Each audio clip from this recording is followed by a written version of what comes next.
Let's take a look at the diametral dimension command. So I'm going to turn on the origin visibility and I'll start a new sketch on the XZ plane. And let me turn off then that plane, and I'll sketch a vertical line from the origin. I'll go straight up, and then I'm going to dimension that a distance of 3.5. I'm finished with the dimensions, so I'll hit escape, and I'm going to right click on this line and I'm going to change it to a center line. So I'll select normal center line, and so now we see that this is a center line. And then I'm going to draw a line over horizontally from the origin. Now I'll hit escape to get out of the line command. We see that there's a white dot on the end of this line. That means that that line isn't fully constrained. So I'm going to dimension from the center line, not from the point. I'll select the center line over to this end point, and that gives me a diametral dimension. So I'll click on the screen and I'll put in 56, and I'll have that dimension. Then I'm going to draw a line going up vertically, and I can just type in the dimension at the same time I'm creating the line. I don't have to go to a separate dimension command. I could have done that with this one. For this one though, I needed to pick that center line to get that diametral dimension.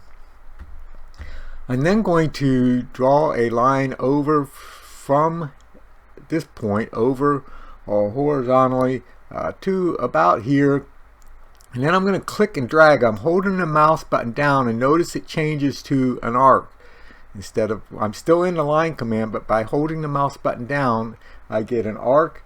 And so I'm going to come over about to here, and I'll click, and then I'll click and drag the arc this way, and then I'll let go of the mouse and I'll come up and I'll draw a line from here over to here.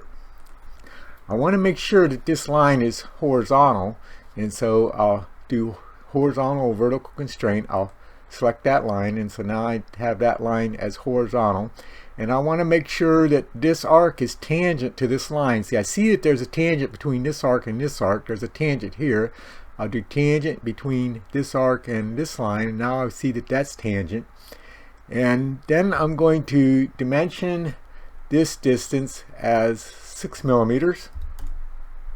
Now I might prefer to dimension that as the diametral dimension, the 44 diameter, depending on what is the controlling dimensions for your object.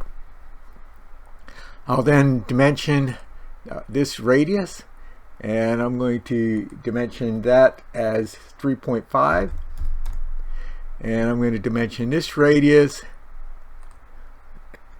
dimension that as 2.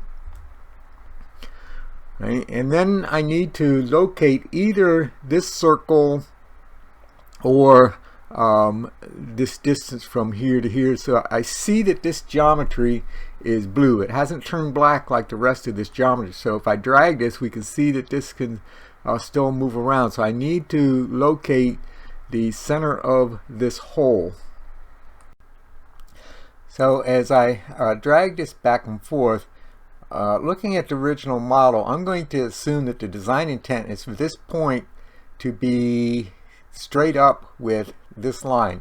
So I'm going to do coincident. I'm going to select the center of this circle and I want it to be coincident with that line. When I do, we see that it all turns black, that all of the geometry is fully constrained.